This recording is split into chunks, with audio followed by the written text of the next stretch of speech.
pues, hermanos o no son hermanos, o sea, podemos entrar con ellos, con esos grupos, diálogo, conversación. ¿Qué tal? Se supone que ellos... Ya, ya. Que edificará su vida en forma integral y a discernir los diferentes evangelios manipulados que se difunden hoy y ponerlos al descubierto a la luz del evangelio que enseñó nuestro Señor Jesucristo.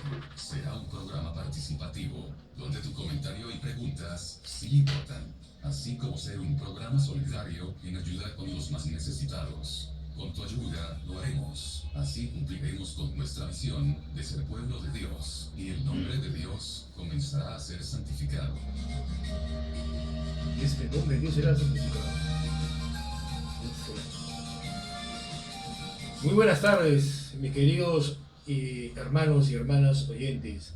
Le damos la bienvenida nuevamente a este programa que trata de ser una bendición para sus vidas. Una bendición primeramente llevando la palabra de Dios correcta en un mundo de tanto engaño, de tanta mentira, que sea un momento de reflexión para su vida y para todos aquellos que escuchan, hermanos y hermanas, también que sea un programa de ayuda. Esa es una cuestión que nosotros estamos tratando de inculcar a todos nuestros oyentes, que no sea solamente de enseñanza bíblica y cualquier otro tema más, eso me interesa, pero también lo que nos importa es que sea un programa de ayuda, que creamos redes de ayuda, hermanos, hermanas. Hay muchas personas que están necesitadas, hay muchas personas que necesitan ayuda, que necesitan trabajo, están desempleados, están desempleadas. ¿Y qué más nosotros como pueblo de Dios podamos ponernos de pie y podamos ya extender un poco más nuestra red de ayuda y de solidaridad? Yo creo que ser cristianos es eso. Lo que nos caracteriza al cristiano es ser solidario con las personas que más necesitan. Porque así era Jesús, y si Jesús vive en nosotros, y si tenemos el Espíritu de Jesús en nosotros, también nosotros tenemos que estar preocupados por estas personas que sufren. Así que no solamente que sea un programa de Biblia, sino que también sea un programa en que podamos ayudar a otras personas a través de ustedes. Nosotros somos solamente un canal para poder bendecir a otras personas, pero es usted, hermano y hermana, a que necesitamos para poder apoyar a esas personas. Bien, estamos como siempre con nuestro hermano Alberto Mota, que va a darnos un saludo. Alberto, buenas Buenas tardes. noches, Pastor Guatana. Nuevamente por acá. Gracias a Dios, es cierto, estamos para servirles, queridos hermanos, con la sana doctrina, porque ese es nuestro deseo, poder alcanzar a ustedes la sana doctrina, porque la verdad es quien hace verdaderamente libres al hombre, y la verdad solo la encontramos en la palabra de Dios. Es el Pastor Watanabe el encargado hoy también de continuar con el tema de la oración.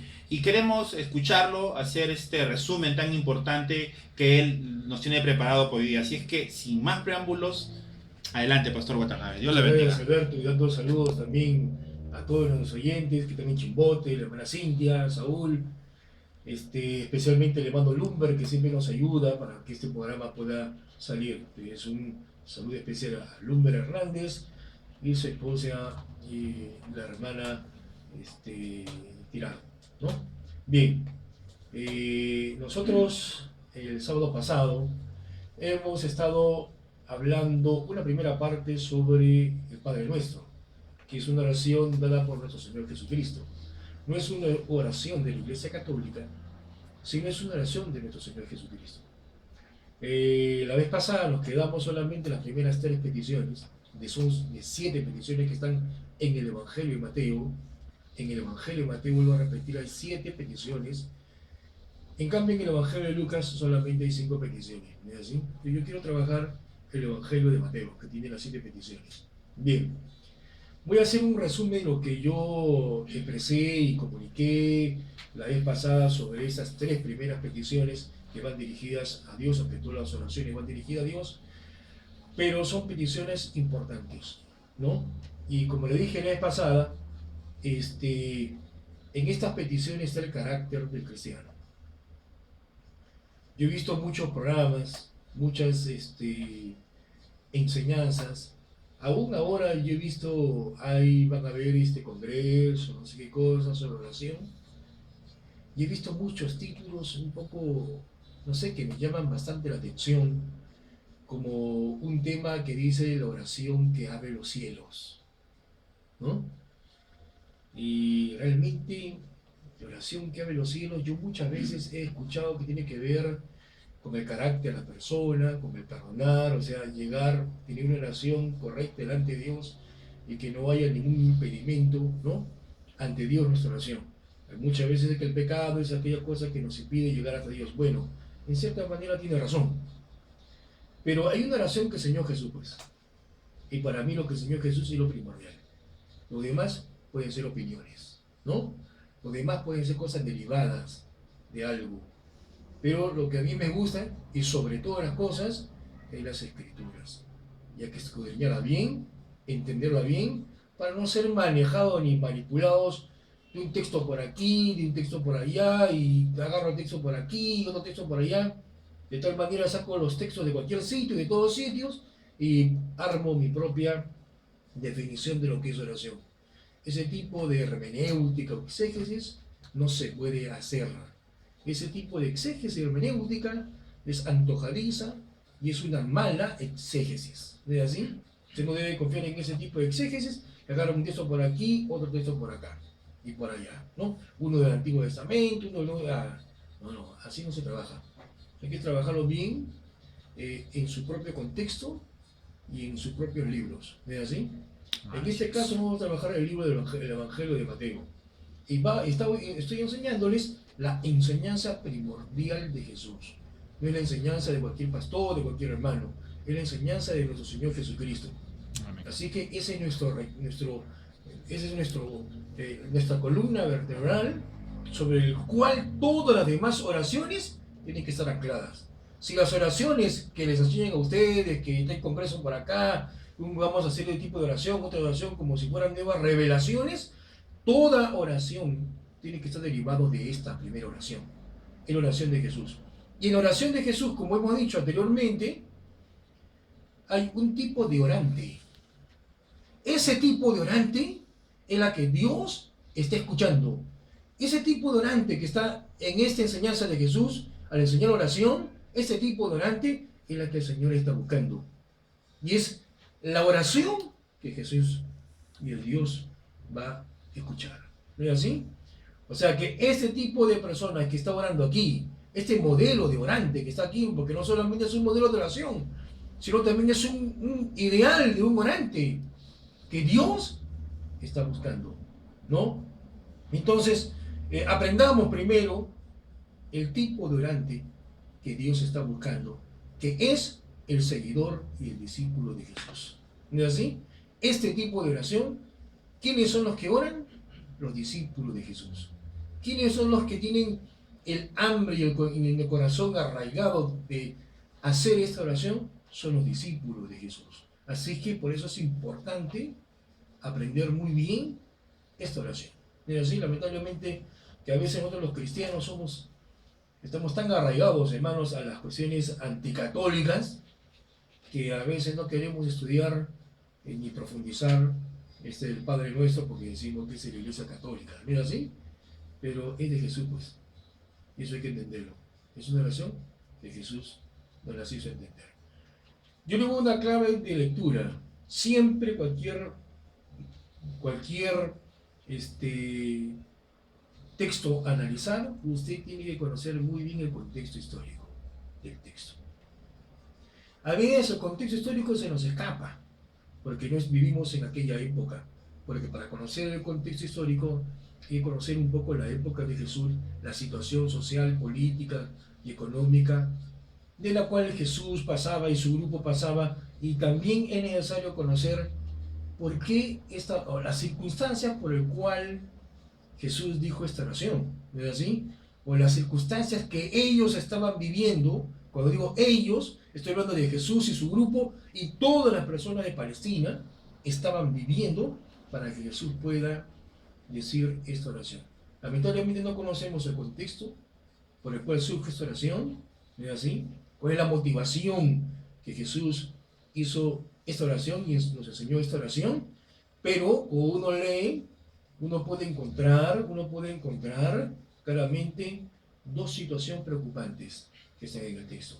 Esas dos situaciones preocupantes para Jesús nos va indicando o nos va abriendo un poco el contexto de la preocupación, el contexto histórico, el contexto social, económico, por el cual vivían en esa época estas comunidades judías. Y son dos peticiones que hace Mateo, ¿no? Jesús en Mateo. La primera es: el pan de cada día, dándonos hoy. Y la segunda es: perdona nuestras deudas. Esas dos peticiones puntuales me están llevando a la verdadera situación de la que están pasando esas comunidades en la época de Jesús. Y Jesús no es una persona indiferente a las situaciones de sufrimiento que sufre su pueblo. Jesús está unido con esas personas que sufren y les enseña a orar en esa situación de sufrimiento. El Padre Nuestro surge en ese contexto de mucho sufrimiento, donde no hay pan todos los días, y cuando lo de pan es de comida. O sea, la gente pobre no come todos los días, pues. Y otra cosa que ellos están sufriendo es las deudas, ¿no? Y las deudas aquí, ofeleimata o ofeleima, no solamente es una deuda espiritual, el pecado, no. Aquí es una cuestión económica, por si acaso. El primer significado de ofeleime en el griego es una cuestión económica, pecuniaria, ¿es así? Entonces, hay dos cosas que están oprimiendo simplemente al pueblo judío, y Jesús quiere dar respuesta a ese sufrimiento. El primero, el pan, no hay comida todos los días. Y segundo, la deuda, simplemente que ellos están aplastados por las deudas que ellos tenían, impuestos por aquí, impuestos por allá. Tanto eran los impuestos que las personas tenían que vender a sus hijas como esclavas, vender a los hijos como esclavos, al final ellos venderse, sino convertirse en bandidos, o vender sus tierras a los esos latifundistas. Así que la gran mayoría de las personas estaban endeudados. Esas dos cuestiones eran un sufrimiento total. Jesús las conoce, Jesús las sufre, y por eso esas son las circunstancias por las cuales Jesús nos enseña a orar. Esa es la situación. Hay que entender por qué surge esta oración de Jesús. Las oraciones no surgen del aire. Las oraciones surgen de realidades concretas. Uno tiene que orar de realidades concretas, de sufrimiento, al menos que había en esa época, y también las hay en esas épocas. ¿No es así? Así que esta oración no es una oración tan espiritualizada, pues, hermanos, hermanas. Es una oración bien concreta de sufrimiento y cuestiones que se viven en este mundo. Jesús es muy realista. ¿No es así? Jesús está preocupado por la necesidad de las personas.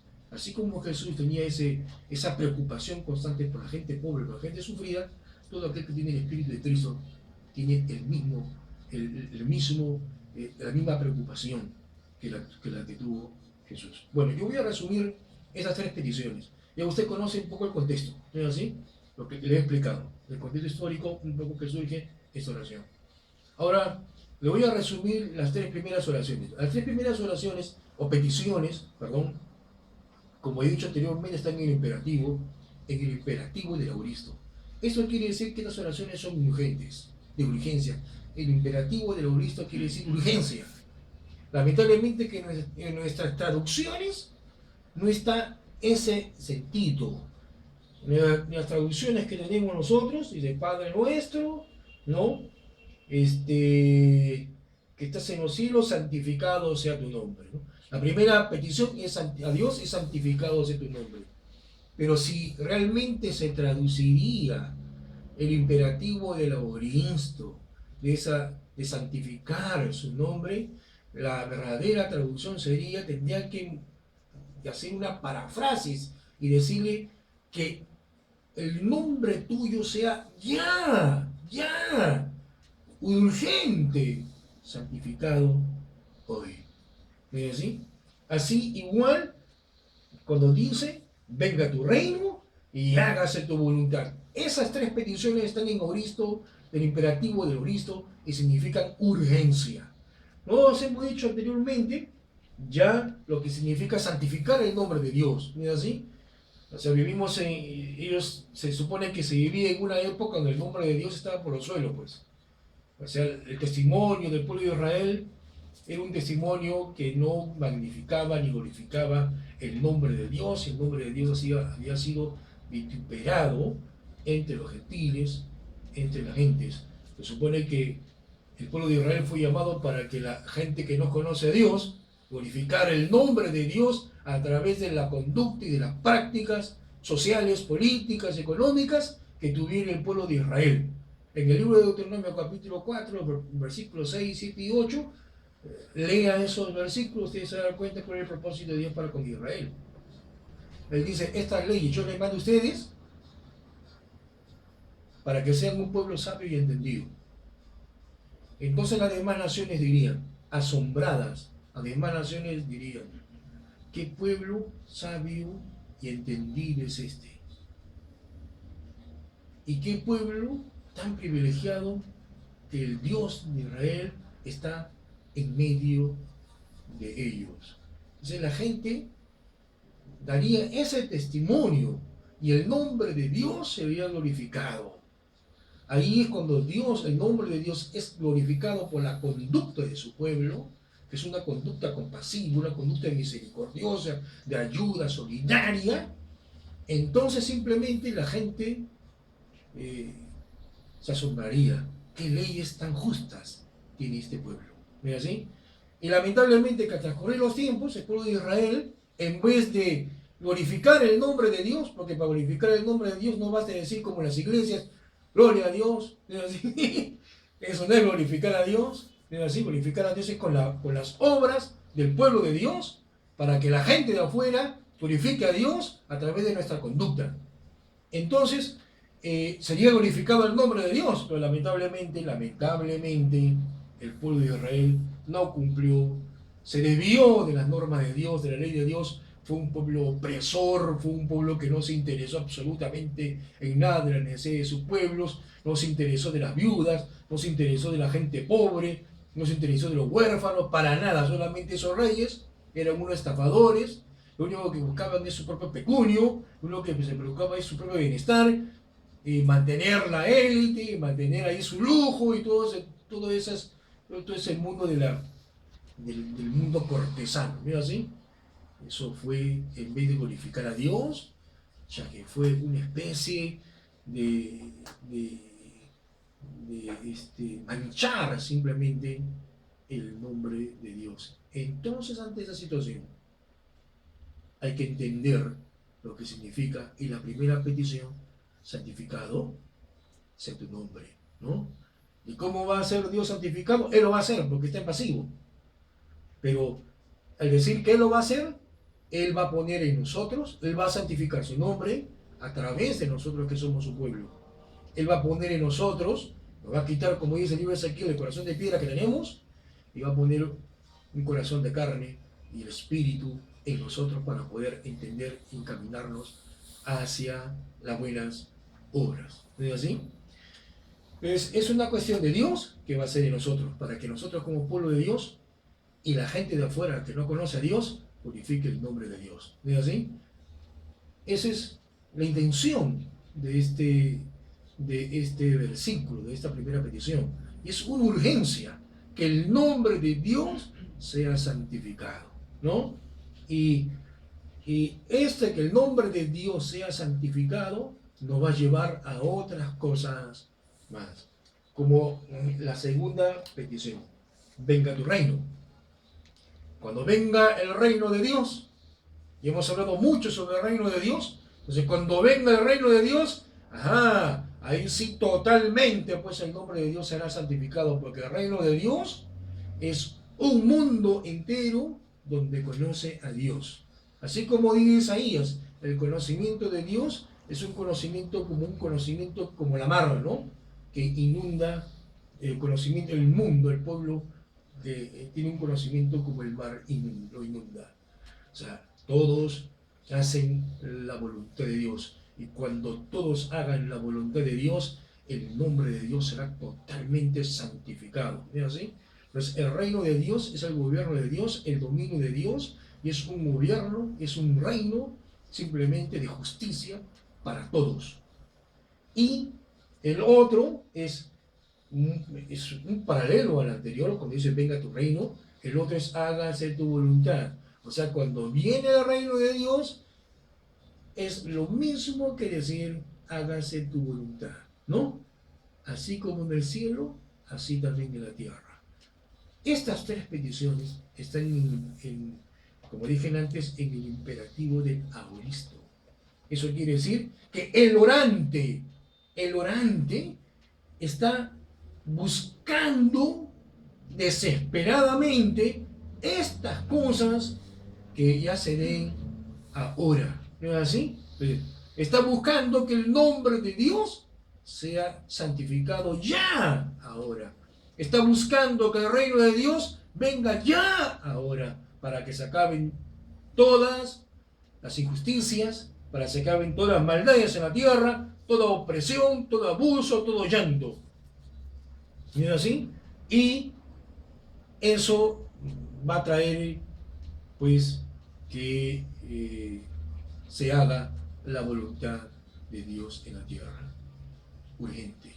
Es una de las características que tiene el orante del Señor, ¿no? Él quiere que ya su nombre, el nombre de Él, sea santificado. Él quiere que ya el reino de Dios esté presente en la tierra. Él quiere que ya la voluntad de Dios se haga en la tierra, así como lo que se hace en el cielo.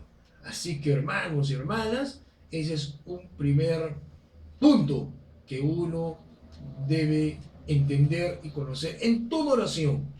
Yo le pregunto, ¿usted tiene ese mismo espíritu? ¿Usted tiene esa misma decisión, esa misma voluntad así de buscar que santifique el nombre de Dios, que el reino de Dios venga para que termine totalmente en la tierra todas las corrupciones, todas las maldades, todas las injusticias? Eso debe haber en el corazón del orante, para que esa oración sea efectiva delante de Dios. Estas oraciones es para Dios, no es una oración personal para nosotros, es una oración que va dirigida a Dios y va a beneficiar a todo el mundo. ¿No es así? Ellas son las oraciones que a Dios le gustan. Y no tanto las oraciones personales, ¿no?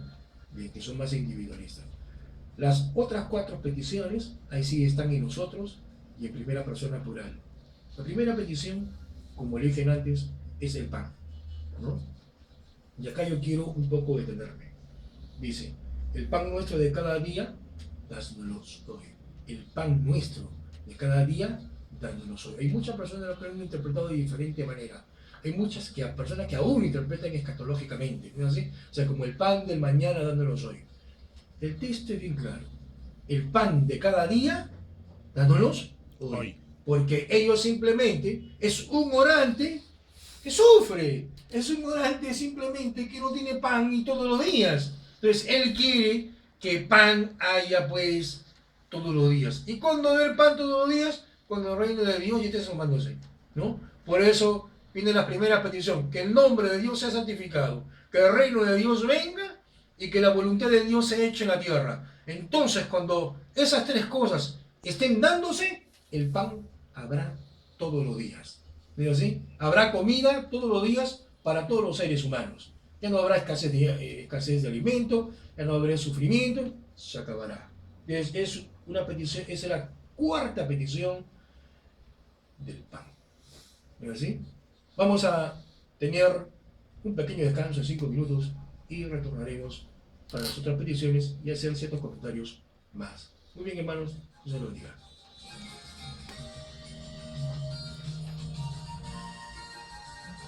Sintonizas 105.1.